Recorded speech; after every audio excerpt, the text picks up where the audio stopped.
Bonjour et bienvenue sur ma chaîne YouTube Naomystique. Aujourd'hui nous nous retrouvons pour explorer un nouveau thème qui est celui du déséquilibre de la nature et notamment, comme je vous l'ai présenté, devrions-nous tous être végétariens? Donc ça c'est un peu ma question, on va dire, phare, mais qui est sous-tendue d'un certain nombre de phénomènes. Mais avant de vous en dire plus, je vais d'abord vous présenter ce que l'on fait ici sur cette série de vidéos. Alors, tout d'abord, je vous propose des canalisations spirituelles. Alors, qu'est-ce que c'est la canalisation spirituelle? Pour tous ceux qui n'ont pas vu ma vidéo sur est-ce que la canalisation mérite-t-elle d'être rémunérée, je vous invite à aller la voir car dans cette vidéo, je développe véritablement et en profondeur ce qu'est la canalisation pour moi. Mais pour faire court, la canalisation est une pratique spirituelle qui vise à traduire des ondes lumineuses en mots, selon ma propre définition bien sûr. Donc c'est-à-dire qu'il y a des informations invisibles tout autour de nous que si nous ouvrons nos canaux, nous sommes en capacité de capter. C'est ce que je fais afin de traduire donc des ondes lumineuses qui viennent d'entités comme les archanges, les anges, etc. dans un langage compréhensible pour nous les Français, donc je les traduis dans cette langue. Je vous les partage ici sur cette série de chaînes de vidéos afin que cela puisse servir votre propre chemin et donner du grain à moudre pour votre réflexion. Bien sûr, dans cette démarche, je vous demanderai de garder votre discernement vis-à-vis de tout ce que je pourrais vous transmettre, puisque la canalisation, ça passe aussi à travers mon filtre, c'est-à-dire mes émotions du moment, mes croyances du moment, etc., etc. Sur ce, donc, nous allons découvrir est-ce que nous devrions tous être végétariens et quels sont les déséquilibres naturels qui ont été effectués. Tout ça, c'est dans un instant.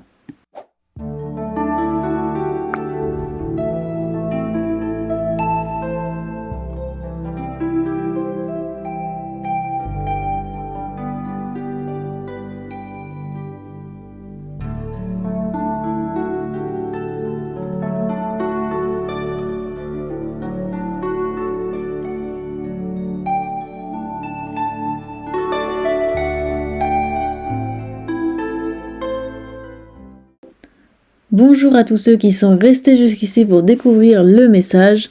Alors, avant de vous livrer le message, je tiens d'abord à vous livrer mon rêve qui a été à l'origine du message actuellement. Enfin, du présent message, quoi. Désolée pour le bug. Mais, alors, je vais vous présenter mon rêve. Donc, c'est un rêve que j'ai eu dans la nuit du 26 au 27 octobre. Et qui m'a fait beaucoup réfléchir parce que, vous savez, c'est ce genre de rêve qui se déroule logiquement, c'est-à-dire où vous avez beaucoup de détails, comme si vous étiez réveillé et que vous viviez en fait une sorte de vie parallèle et vous vous souvenez très bien des personnages qu'il y a eu, des détails, de tout ce qu'on vous a dit, et surtout le rêve n'était pas une sorte de brouillard qui partait dans tous les sens. Donc c'est de ce genre de rêve dont je parle. Alors, dans ce rêve, j'étais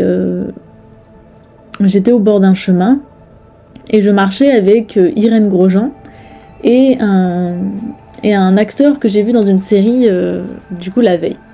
Alors moi à mon avis ces personnages n'ont pas tellement d'importance, c'est juste qu'ils sont rentrés dans ma mémoire et puis ils ont fait choose the characters, vous voyez, ils ont choisi leur personnage et puis ils sont arrivés dans mon rêve.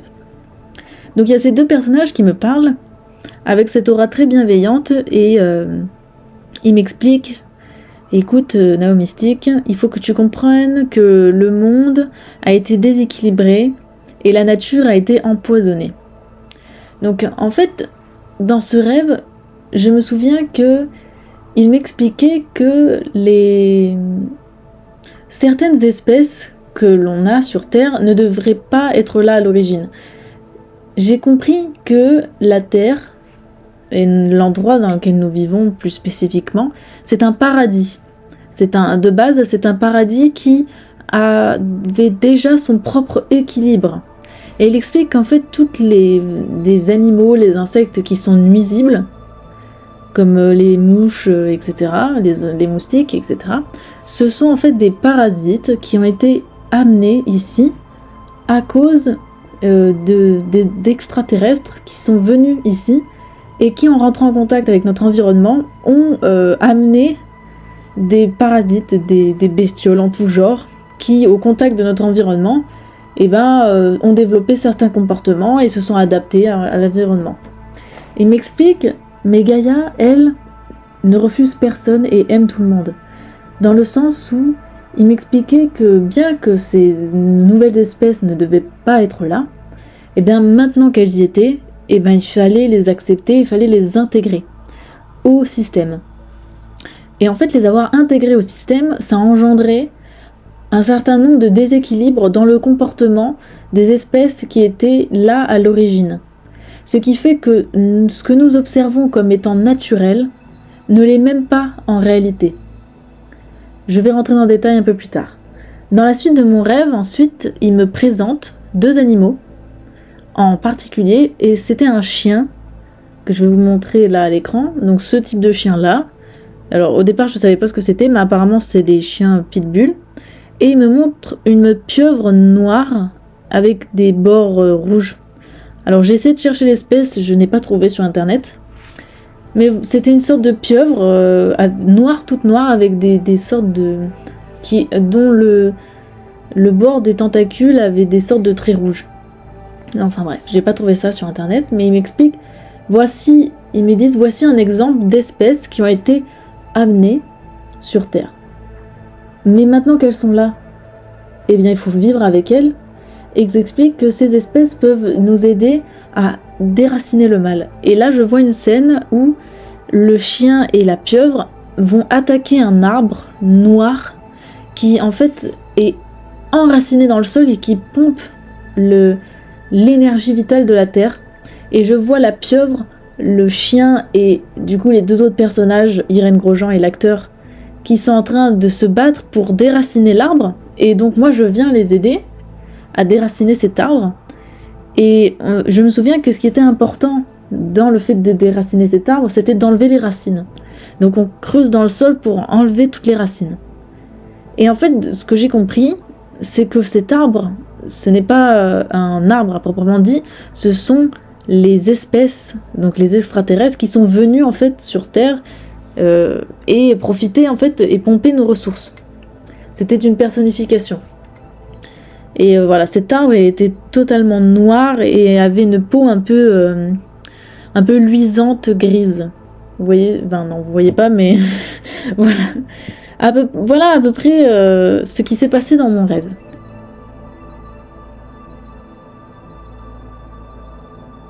Alors, je vous retrouve maintenant pour la suite du message. Donc, à la suite du rêve que je vous ai présenté en première partie de vidéo, j'ai donc demandé aux esprits, aux anges, etc., de répondre à ma question, qui était la suivante. Bonjour, pourriez-vous m'expliquer plus précisément la signification de ce rêve ? Donc j'avais déjà bien compris le sens et tout, mais je me suis dit, un peu de profondeur sur le truc n'est pas négligeable, puisqu'il était très intéressant, je trouve. Alors, sur ça, ils écrivent. Bonjour, c'est moi Satya Sai Baba. Je descends vers toi pour répondre à tes questions. Tout d'abord, le rêve est une intervention de notre part afin de t'éveiller à de nouveaux savoirs. Le monde physique dans lequel vous évoluez est pollué, parasité par de nombreuses espèces non originaires de votre jardin, de votre paradis. Vous êtes victime de cette désorganisation. Mais Gaïa aime toutes les créatures de Dieu, de la source, et les intègre en son sein et les nourrit. Comprenez que beaucoup de phénomènes naturels que vous observez n'est pas naturel. En effet, que ce soit la météo ou le régime alimentaire des espèces ou encore leur comportement. Point. Alors, je vais revenir sur les derniers propos qui ont été donnés. Donc il reprend globalement ce que je vous ai exposé dans mon rêve, c'est que le monde a été parasité par des espèces qui ne sont pas originaires de notre monde et qui en fait ont bouleversé l'équilibre naturel des choses amenant des perturbations dans les modes de vie des espèces, que ce soit nous ou que ce soit pour les animaux. Donc il parle notamment de leur régime alimentaire, de leur comportement, etc. Et il explique donc une notion importante par la suite. Il dit « La notion de survie des espèces n'est pas un terme naturel. En réalité, aucune espèce ne doit avoir peur pour sa survie dans un environnement sain. La seule préoccupation d'une espèce doit être son développement et son apprentissage. Toutes les espèces que vous observez sont vos futurs camarades de classe, si je puis le dire ainsi.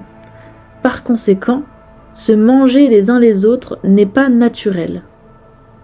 Maintenant, comme vous l'observez dans la nature, votre norme du naturel a changé, puisqu'en effet, dans la nature, vous pouvez observer le meurtre, le viol, la torture, qui est maintenant envisagée. Donc, là, il explique donc une notion très importante, c'est que dans un environnement naturel, dans un paradis, la notion de survie n'est pas cohérente, n'est pas naturelle. En réalité, la source ne crée pas un environnement pour que celle-ci soit tournée vers la survie, mais au contraire vers l'apprentissage et le développement. Donc, tout le monde sait, et je l'espère, que pour se développer correctement, il faut un environnement sain, que ce soit pour un enfant ou n'importe quoi, une plante ou ce que vous voulez. Un environnement sain, c'est ça qui va lui permettre de se développer correctement. Car ce que veut la source, c'est que nous nous développions à notre plein potentiel. Alors, il explique que la notion de survie dans notre environnement n'est pas cohérente, n'est pas logique, et elle induit des comportements chez les espèces animales qui ne sont pas logiques non plus. C'est-à-dire manger les autres, le meurtre, le viol, etc. Ce n'est pas naturel. Mais comme nous maintenant nous l'observons dans notre nature, nous pensons que la norme du naturel, c'est celle-là. Alors que celle-là, c'est totalement faux. Notre naturel, notre nature est perturbée. C'est pour ça qu'elle a des comportements violents. Vous voyez un peu le truc, donc là ça remet tout en question ce que l'on a appris. Ensuite il va développer, vous inquiétez pas. Alors, ils écrivent. Mais comprenez bien une chose, aucune espèce n'a le mal en lui de manière innée. Cela est valable pour l'homme, alors pourquoi cela ne serait pas valable pour l'animal ? Au début des temps, votre planète n'abritait pas d'espèces nuisibles, comme les mouches, les moustiques, les cafards, les guêpes, les frelons, etc. Et n'abritait pas non plus d'espèces carnivores. Cela ne veut pas dire que les lions ou les loups n'existaient pas, mais plutôt que leur régime alimentaire n'était pas le même. Toutes les espèces cohabitent entre elles pour se nourrir les uns les autres, et s'apporter les nutriments nécessaires. Pour qui sinon l'abeille fabriquerait-elle son miel ? Alors, là c'est intéressant. Il explique que le mal, donc la volonté de faire souffrir l'autre, n'est pas inné. C'est un comportement qui ne peut être qu'induit par un environnement qui est déséquilibré. Si le loup chasse et tue, si les espèces se violent l'une les autres, c'est parce que l'environnement induit ce comportement. Ça c'est bien important. Il explique que dans un environnement naturel, les espèces cohabitent entre elles. Pourquoi ? Un exemple, les abeilles, elles fabriquent leur miel de manière naturelle. Pourquoi ? Parce que dans leur code, dans leur ADN, elles doivent créer le miel pour d'autres espèces et faciliter donc l'équilibre. Les plantes génèrent certains types de protéines, certains types d'enzymes qui sont aussi bénéfiques pour certains types d'animaux, par exemple. Par exemple, la poule, pourquoi elle pond des œufs ? Est-ce que c'est pour nous ? Bah peut-être que oui. C'est pas forcément pour elle. À quoi ça lui sert de pondre des œufs avec qui n'a pas de fœtus, par exemple, à l'intérieur ? bien c'est pour une raison précise. C'est parce que chaque espèce, dans un environnement sain, participe à nourrir les autres et à garder l'environnement équilibré. Donc ça, c'est particulièrement intéressant de voir les choses comme ça. Et aussi, il a expliqué qu'il n'y a pas d'espèces nuisibles. Donc c'est-à-dire que toutes les petites bestioles qui nous font chier et qui servent à rien, je parle fortement des moustiques par exemple, ben eux, normalement, en fait, ce sont des parasites en fait, qui ont été amenés par des extraterrestres qui, en contact de nos sols, ont amené ces parasites-là. Parce que eux-mêmes, les extraterrestres, étaient parasités en fait. Ils avaient ces parasites en eux. Et donc, d'avoir apporté en fait ces espèces, etc., ça a totalement désorganisé les comportements alimentaires des animaux, notamment par exemple, j'imagine les lions, les tigres, tous ces espèces carnivores, voilà.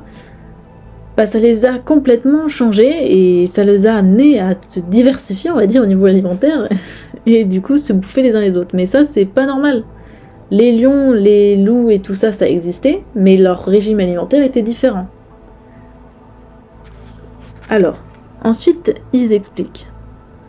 Le chat est un animal qui était autrefois végétarien comme vous. Mais il pouvait lui arriver de manger une souris si celle-ci livrait sa chair en offrande pour le remercier de l'avoir protégé durant des années. L'humain ne devrait pas manger des OGM, des aliments transformés ou autant de sucre, mais son mode de vie l'y contraint parfois. Donc là, dans ce paragraphe, ce qu'il explique, c'est que les espèces, à l'origine, ne sont pas strictement végétariennes. Ça peut leur arriver d'avoir des comportements carnivores, uniquement si l'espèce qui se fait manger offre sa chair. Parce qu'elle a, je sais pas moi, imaginons vous avez nourri votre chèvre pendant des années, et au moment où elle sent que, je sais pas, elle en a marre de vivre, ou parce qu'elle vieillit, elle dit, bah je t'offre ma chair. Et à ce moment-là, toi tu as le droit de la manger. Vous voyez ? Et il explique par exemple que les humains ne devraient pas manger des OGM, ne devraient pas manger des produits transformés, ni autant de sucre, mais que leurs conditions environnementales vont influencer ces modes de vie-là. Donc c'est comme si l'humain était parfois contraint à consommer, on va dire, à son insu, cette façon-là de... Enfin, vous voyez ce que je veux dire ? Cette façon-là de consommer. Donc ça, c'est pareil pour les animaux. Nous, on est amenés à manger des OGM. Pourquoi ? Parce qu'on nous dit, oui, mais vous êtes trop nombreux, il faut trouver un autre moyen de nourrir la planète, nanani. Voilà. Pourquoi on mange autant de sucre ? Parce qu'on est hyper stressé. Voilà, par exemple. Vous voyez ? Donc voilà. Alors, je vais reprendre. Ils écrivent. À présent, comment cela est-il arrivé ? Des espèces extraterrestres évoluées ont pénétré la barrière de votre monde et ont apporté avec eux leurs parasites qu'ils vous ont transmis en mangeant votre chair, là s'il vous plaît bouchez les oreilles à vos enfants, en forniquant vos femmes et en s'amusant avec vos enfants. Désolée pour le vocabulaire qui est un peu cru, mais c'est eux qui ont écrit, c'est pas moi. Ils ont également apporté leurs parasites dans vos veines, de sorte que ceux-ci vous perturbent et altèrent votre discernement. Les enfants nouveau-nés sont encore épargnés tant qu'ils sont allaités.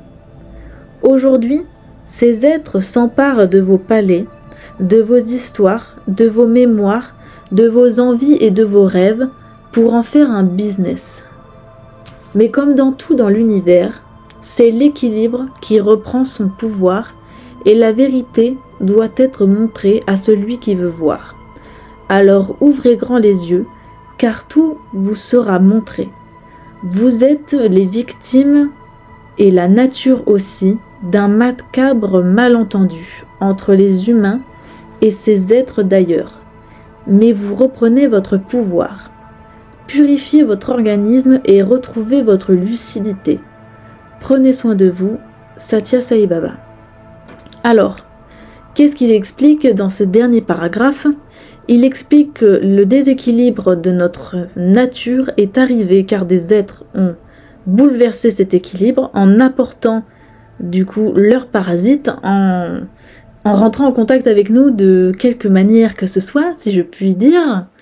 Mais voilà, eux, ils sont pas venus faire la marelle, si vous voulez. Voilà. Donc, ils nous ont parasités. Et ils nous ont également parasités jusqu'au, on va dire, au plus profond de notre être, parce que dans nos cellules, moi, de ce que j'ai vu, il y a comme des parasites qui nous perturbent et qui altèrent notre lucidité et notre discernement.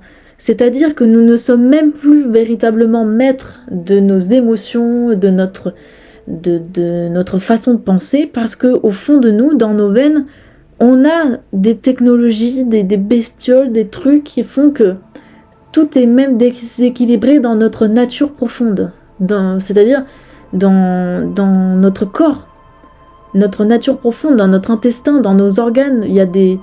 On est tellement parasité, ne serait-ce que par tout ce qui est microplastique, etc. On est totalement parasité, c'est ça. Donc c'est pour ça qu'en dernier, à la fin du message, il vous dit purifiez votre organisme et retrouvez votre lucidité. C'est-à-dire que quotidiennement, je dirais même en ce moment, quotidiennement, peut-être pas tous les jours, mais il faut que vous trouviez la manière qui vous convient pour vous purifier. Parce que cette purification de vos cellules, on va dire, au plus profond, vraiment des bonnes cures qui décapent là, ça va vous faire du bien, parce que ça va nettoyer vos cellules et ça va enlever toutes ces particules, toutes ces scories qui en fait altèrent votre lucidité. Vous voyez, parce qu'elles dérèglent votre chimie, la chimie de votre corps. Et voilà, c'est pour ça qu'il dit purifiez votre corps et retrouvez votre lucidité. Parce que eux, ils profitent de nous comme si nous étions nos ressources. Il explique qu'ils utilisent tout, notre histoire, nos mémoires, nos rêves, nos envies, ils les utilisent et ils en font un business. Donc c'est-à-dire qu'ils se nourrissent de la vérité pour en faire un mensonge. Enfin, délirant le truc. Et donc nous, dans tout ça, il faut qu'on retrouve notre équilibre. Et il dit, de toute façon, ça va arriver parce que il faut imaginer que l'univers, c'est comme un organisme. L'organisme, si vous avez étudié un peu la biologie, il y a un phénomène qu'on appelle l'homéostasie. L'homéostasie, c'est-à-dire que face à une perturbation, à un stress, l'organisme va constamment chercher à retrouver l'équilibre. Donc nous, si vous voulez, on est dans une phase où on est perturbé à très long terme par un stress. On est perturbé par un stress extérieur et nous essayons de tout faire pour retrouver notre équilibre. Eh bien, il y a un moment, on va réussir à retrouver cet équilibre, que ça soit dans notre nature propre et que ça soit dans notre environnement. Voilà, et c'est pour ça qu'il dit, si vous voulez en gros retrouver l'équilibre et la lucidité, il va falloir ouvrir grand les yeux, parce que la vérité sera montrée à celui qui veut voir.